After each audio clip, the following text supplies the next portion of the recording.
is that the brain development of the cortex, the outer layer of the cortex in ADHD kids is about 3 years behind their peers. And that study hasn't followed these kids out into adulthood yet. It's still ongoing. So, of course, what I hope they find is that as they get older, many of these kids gradually catch up.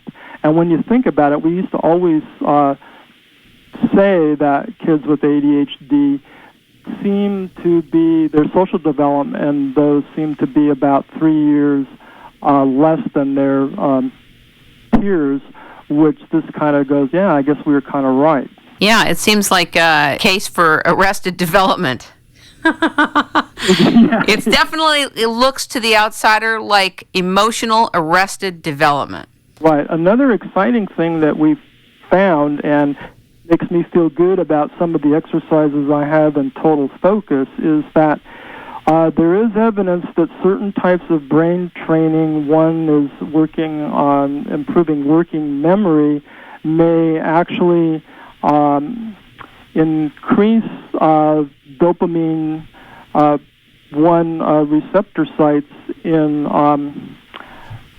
kids who go through that training. And we do know that there's the last 10 years, research has shown that there's brain is there's a higher level of plasticity where the brain still can morph and grow. We used to think that you were born with so many brain cells and that was it, and that they don't really change or grow or develop past fairly early childhood. But we now know that even in adults who go through some specific cognitive rehab exercises, or in the case of older adults with going through yoga, actually changes the brain structure in a positive way. So I think that hopefully we're going to get to the point where a lot of kids will be able to do some of these brain training exercises, and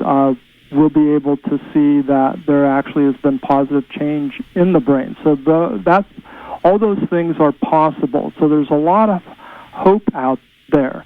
I also think that if you combine using a lot of the techniques that I have in Total Focus with medication, there's some research that says if you use all the BMOD and the cognitive rehab and all those things, that at some point you will be able to either reduce the meds or take them off the meds, and they will do okay. What do you say to parents whose children are getting in trouble, they're kicked out of schools, they're then getting in trouble with law enforcement, and this goes on untreated or unchecked? I'm sure you've dealt with that in your 25 years. It's really sad because, I understand why parents are concerned about having their child be put on medication, and sometimes they're put on very high doses of medication that I think in many cases are probably inappropriate, that really aren't designed to treat the ADHD symptoms but really just suppress certain behaviors. But I think it's a shame because we do know that in the prison population there one time they were saying that maybe half the prison population are individuals who had undiagnosed ADHD and or learning disabilities. And after a while, when those things aren't addressed, that individual begins to feel that the whole world is against them, and you develop a character trait where you just don't care anymore.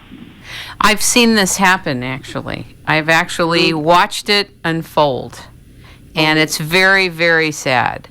You talk in the book about family meetings, practicing reflective listening, avoiding negative criticism, and having fun. And you bring in this whole other gestalt into treating this as a whole system. Right.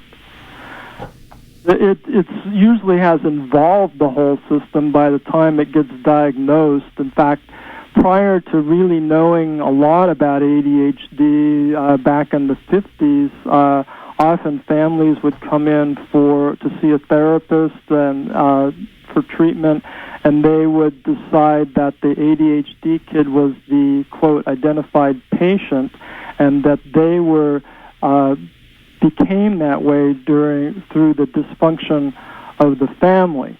Now we can see that in probably many of those cases that this child could have been born into a fairly highly functioning family, and in their attempting to cope with this child started to become dysfunctional. So we want to turn that all around, and one of the things that research has shown is that if a parent can spend 15, 20 minutes a day doing something fun with their child, it has a profound effect on that child's behavior. And so I really encourage that. And yet it's hard for parents. In fact, often when I would make that as my first, quote, prescription to parents, they go, oh, well, when I come home, I got to do this. And I go, look, I understand that, but this is really important. Absolutely. And when the publisher was, when I was working with the publisher on Total Focus, I had kind of published it on my own, and then Legacy Publishing took it over. The president of the company was very concerned. He goes, that's asking a lot of parents. And I go, it is, but it's the magic ingredient that really makes all of this work. And even if your child had a horrible day at school, you need to address that, and however you have the consequences set up. But it doesn't mean that you can't turn around and go, let's read a book together, let's play a game together, let's have fun. That's like, we've taken care of business, now let's get... I think that's really critical. And I actually don't accept any parent that says, I won't dedicate 15 minutes for my child just between them and us. I don't accept that. I don't either. I don't even get it.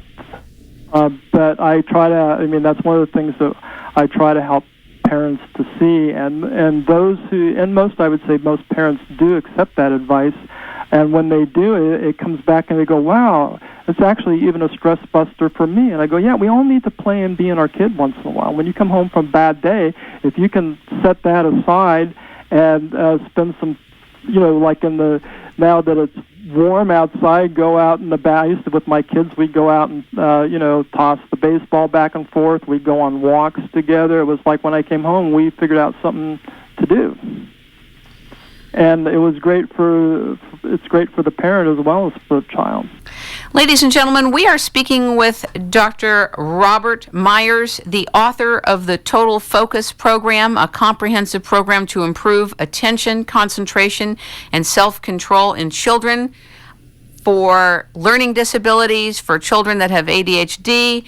And for those of you that are listening right now, I really want you to feel free to jump in and share this show with the people you know, with families you know, with teenagers you know, with friends and loved ones.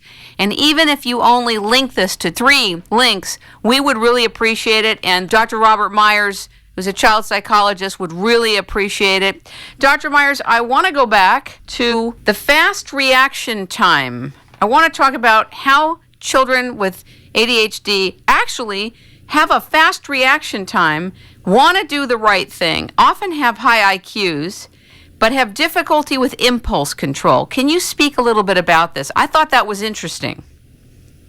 Yes.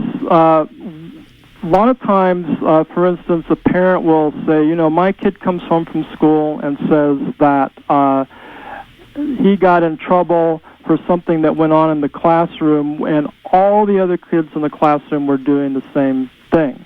But he was the only one that got in trouble. And so the way I look at that and explain it is that the teacher stepped out of the room, kids are kids, they mess around, and the ADHD kids tend to even do it a little bit with more gusto. But what happens is that the teacher pops back in the room, the kids with good attention see the teacher walk in the room, and they have good impulse control, so they quickly fold their hands and sit at their desk But the ADHD kid probably didn't even notice it, and if he did, it takes him longer to slow down. So he is being, the one that he's really getting reprimanded, so to speak, for not stopping rather than